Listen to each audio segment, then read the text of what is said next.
Halo Pisces, selamat datang dan terima kasih sudah mampir. Semoga kamu dalam keadaan sehat.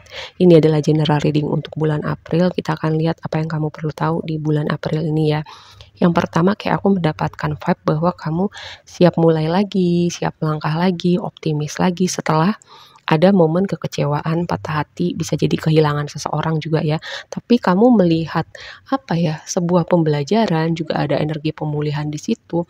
Walaupun itu sesuatu momen menyakitkan atau momen kekecewaan, tapi kamu bisa melihat hikmahnya gitulah ya dari situasi itu.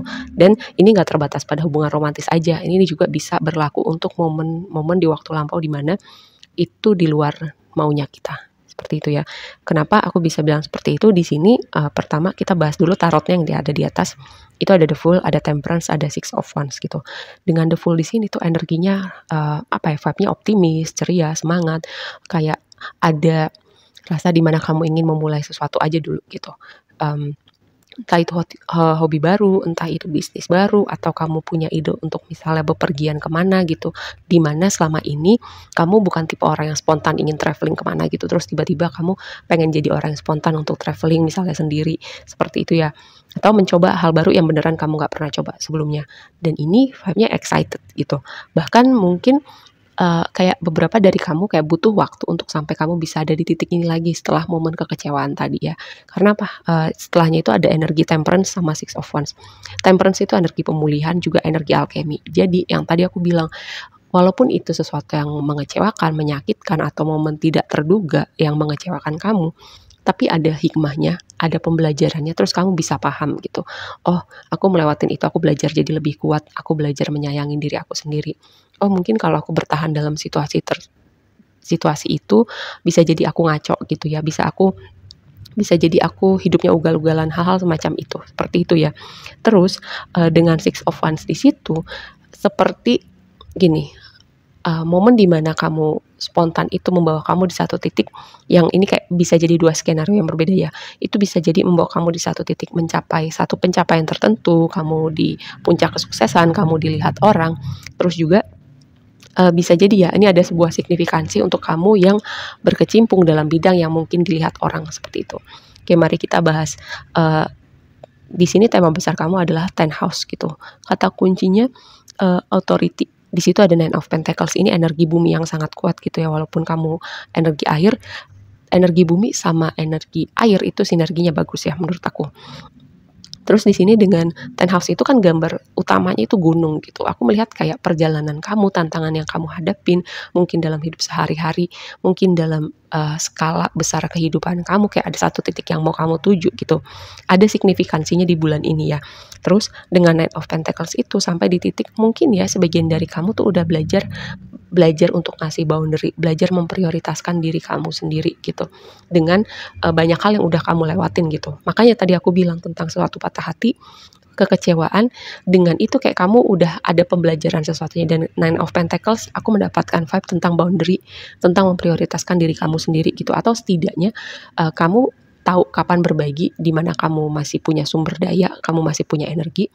Dan ketika kamu udah mulai, baterai kamu udah mulai low, atau energi kamu udah mulai low, kamu tahu nih untuk ngasih boundary atau mulai step back gitu, ngasih jarak, atau nge-recharge diri kamu dulu. Atau bisa jadi juga kamu udah belajar untuk memfilter nih orang-orang yang pantas dapat kebaikan kamu, atau mana nih orang-orang yang modelannya vampire energy gitu di hidup kamu. Nah, ini yang aku dapat dengan perjalanan selain menuju puncak gitu ya, untuk pencapaian tertentu, juga ada perjalanan untuk kamu mengenali hal-hal tertentu, pola-pola tertentu di hidup kamu. Karena apa? Di sini blessing-nya adalah Moon, kata kuncinya persepsi dikonfirmasi sama Three of Swords yang tadi. Three of Swords itu kartu kekecewaan, patah hati, seperti ditusuk, seperti dihianatin, tapi ini posisinya ada di blessing kamu. Jadi momen kecewanya itu membawa persepsi baru gitu ya. Membawa seperti gini, misalnya kita punya kegelapan di dalam diri kita, shadow-nya kita gitu. Dan itu momen kekecewaan itu membantu kita untuk melihat ke dalam, melihat shadow-nya kita. Dan Moon itu seperti menyinari shadow kita, jadi kita aware dan kita dalam proses penerimaan juga mengintegrasikan part shadow-nya kita ya. Nah, yang di sini jadi tantangannya adalah retrograde review dan tower gitu. Nah, ini yang tadi aku bilang kayak Retrograde itu adalah momen untuk slow down, momen kita untuk menengok ke belakang, bukan untuk tenggelam dalam masa lalu, tapi untuk mereview. Di sini kata kuncinya melihat lagi untuk mengevaluasi, ya.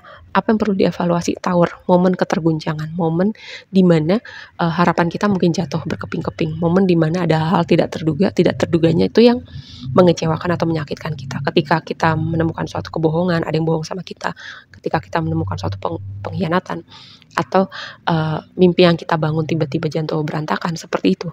Tapi di sini kita diminta untuk mereview gitu dengan energi retrograde. Bisa jadi juga kemunculan kembali orang-orang dari waktu lampau ya dengan energi retrograde, dan sangat mungkin yang tergoncang itu atau sesuatu yang perlu kamu review adalah hubungan-hubungan signifikan di hidup kamu. Ya bisa jadi ada hal lain yang misalnya tadi berhubungan dengan sesuatu yang kamu bangun. Tapi ini signifikan juga tentang hubungan-hubungan yang ada di hidup kamu. Karena di eclipse season ini mulai kalau nggak salah akhir Maret tuh 25 Maret satu lagi tanggal 8 April itu signifikan banget energinya di axis hubungan the sense of self sama hubungan antar manusia gitu. Jadi energi eclipse ini juga bisa lebih signifikan lagi untuk mendatangkan orang-orang baru atau membubarkan orang-orang yang sudah ada di hidup kamu selama ini ketika energinya udah nggak bersinergi lagi untuk versi diri kamu yang akan datang. Oke, di waktu yang akan datang nih solar flares ya, aktivasi solar flares ini kata kuncinya solar itu matahari, tapi aku nggak melihat ini sebagai matahari aja sih. Energi eclipse itu sangat signifikan matahari dan bulan gitu. Jadi di momen eclipse itu ada seperti yang teraktivasi, ada yang seperti tercerahkan, ada seperti pemahaman yang tiba-tiba kamu baru pahamin gitu tentang itu tadi, suatu kejadian di belakang yang walaupun menyakitkan, kamu melihat hikmahnya, kamu melihat pembelajarannya ya. Lalu di sini Seven of Wands, tentang Seven of Wands itu kan pertama berbicara kompetisi, berbicara tentang memperjuangkan sesuatu, berbicara juga entah kenapa aku mendapat tentang pengorbanan gitu. Apa yang kamu perjuangkan ketika kamu berkompetisi, misalnya dalam perlombaan itu kompetisi yang wajar gitu. Tapi ketika kamu berkompetisi untuk dapetin hati seseorang gitu, buat apa? Nah, seperti itu ya. Hal-hal yang kamu invest selama ini ke depannya untuk kamu lihat gitu, pembelajaran apa ketika kamu berkorban, ketika kamu berusaha untuk sesuatu, apa yang kamu usahakan itu setara apa sama apa yang kamu dapat atau enggak, seperti itu ya.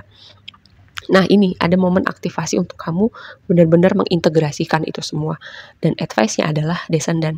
Nih kan kayak reading ini signifikan banget tentang pertama hubungan antar manusia, lalu sesuatu yang tidak kamu lihat gitu, tentang luka di masa lalu yang perlu kamu integrasikan untuk kamu pahamin sekarang.